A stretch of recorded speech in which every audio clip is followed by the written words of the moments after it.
In this tutorial, we're going to be talking about the poem The Cry of South Africa by Olive Schreiner.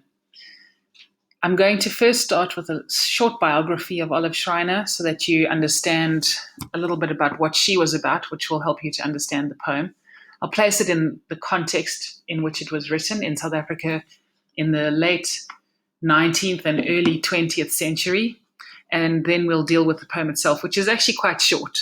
So I've divided it up into, I think, 2 or 3 sections, but it's quite quick and quite simple. So Olive Schreiner was probably one of the very first political activists in this country. Although she was of British descent, she was born in South Africa, and she was an outspoken opponent of British imperialism in South Africa.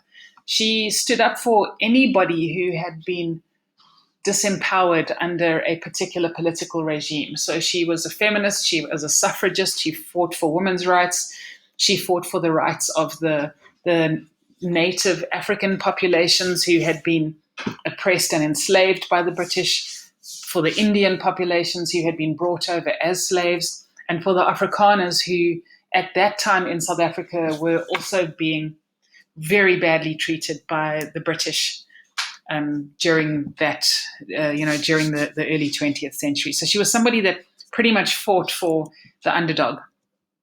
The context of this poem is probably that of the Anglo-Zulu and Anglo-Boer wars, which were the wars that were fought between the British imperialist armies and anybody that got in their way of using the resources of this country, essentially. So some of those were in Zululand at the time when they were fighting against the Zulus. There were 2 particularly bad battles that you might be familiar with, the Battle of Isandlwana and the Battle of Rorke's Drift, and also the Anglo-Boer Wars, in which the British fought with the 2, at the time, Afrikaner republics, which were the Transvaal and the Orange Free State. They were independent republics at that particular time. And during this time, what the British did was they rounded up probably about a sixth of the Afrikaner population, mostly women and children, and they herded them into what were basically the very first concentration camps, where most of those people died, either of starvation or of disease. There were also an equal number of African people in those concentration camps, but I think at this point the British hadn't even bothered to document them. So those were the 2 wars that she refers to, and the children that she refers to in the poem would have been these particular people, the African people and the Afrikaners. If you want to, it's not necessary for the poem itself, but there's a bit of extra reading here, or a couple of articles that might be of interest. There was a bit of a scandal a couple of years ago when a British politician tried to downplay the conditions in the concentration camps during the British rule of South Africa, and he was set straight with as people would do these days. There's a gallery of photographs there too, if you want to go and look and see what sort of context you're looking at. But let's move on to the poem. So in this poem, what you've got is an extended metaphor in which South Africa, the country, is personified as a mother, particularly a mother who has lost her children or who have had her children taken from her by war. So this poem is the voice of a mother who's demanding that her dead children be returned to her. In any poem, of course, you must distinguish between the poet, him or herself, and the voice of the poem. So this poem is the voice of the country. And she's talking about her children, the South Africans, the people who were born in this country. So let's start with the poem itself. This poem starts and is repeated throughout 2 or 3 times, the phrase, "give back my dead." It's an imperative, it's an instruction, it's emphatic. The repetition makes it emphatic, the use of the exclamation mark makes it emphatic. She's saying, "give back my dead." Now, as we start, you would have to ask yourself, to whom is she directing this demand? And so that's something that you need to remember as we go through the poem. We'll see more clarity on this particular question as we progress. But let's look first at who the dead are. So this section says, "give back my dead." Who are these dead? It is they who by cup and fountain first saw the light upon my rocky breast. In other words, it's the people who were born, who first saw the light upon the rocky breast of this country, the people who were born in South Africa. Look at her use of the word kop. And here, this is a word that deliberately creates sympathy with the Afrikaner cause, the use of that Afrikaans word. And the phrase rocky breast is obviously redolent of both the idea of land, the rocky bit, and breast, the mother bit, links to that concept of motherland. So these are the people who have died. These are the people who have died in these particular wars, the people of South Africa, the people who were born in South Africa, as opposed to the people who were not born here and are coming here to fight. She repeats it, give back my dead. Now, it's worth pausing here to remark upon the fact that she's asking for the impossible, really, which is why this poem is called The Cry of South Africa. It's a cry, it's desperate, it's a plea, it's all of those things that a mother would be had she lost all of her children. So she's saying again, give me back my dead, the sons who played upon me when childhood's dews still rested on their head. We're still talking about the people that she's lost. So who has she lost? Specifically, she's lost the men who fought in these wars.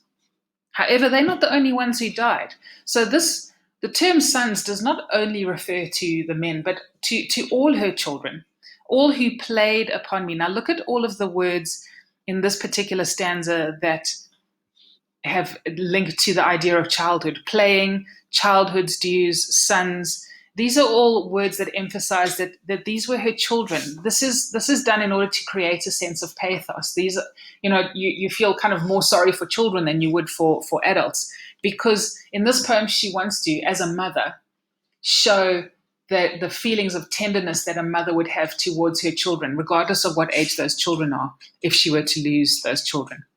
Just take a look at the word dews there, the connotations that it has of something young.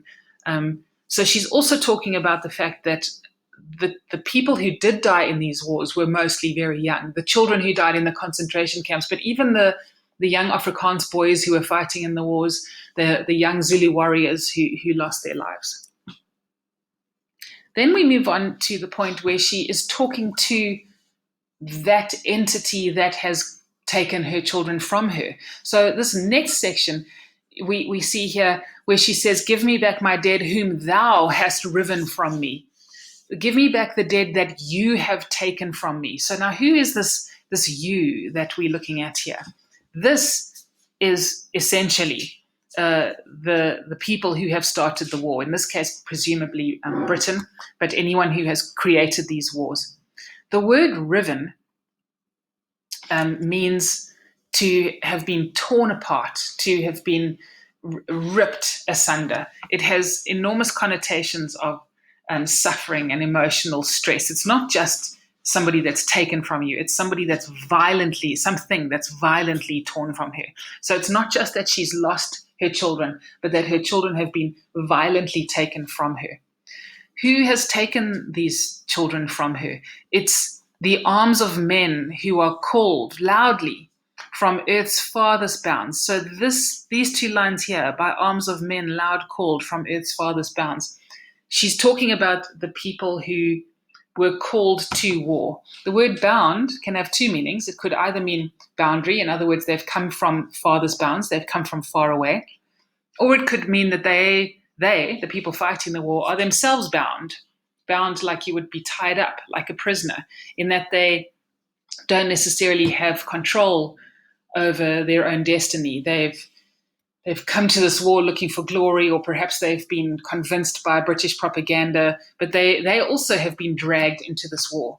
And it is these people, the arms of these men, both their literal arms, but also the guns that they would use, that has riven her children from her and wet her bosom with their blood.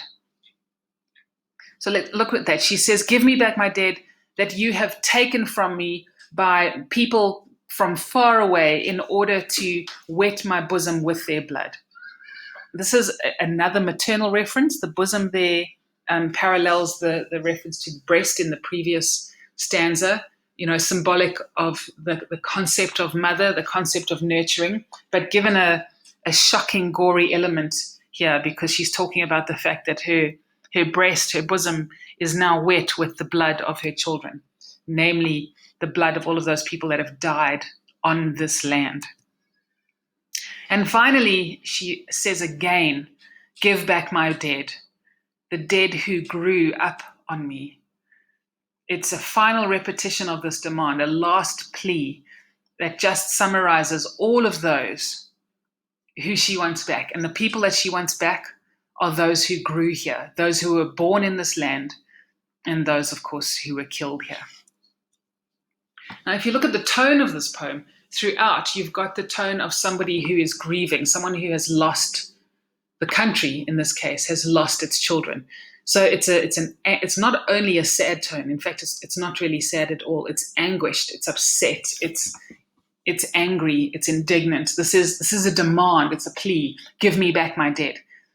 This is conveyed, so you can go and look at that in terms of the structure of the poem and the way in which this is done through the repetition of the cry, through the exclamation marks, through the repeated imagery that relates to this country as a mother, as a woman, and all of the connotations that the word cry has. This tone, the grieving, angry tone, is deliberate. It emphasizes the pain that war causes, the completely unnecessary, harrowing pain that is caused by the war. And of course, the overarching idea of the tone is this extended metaphor of South Africa as a mother, as a heartbroken mother.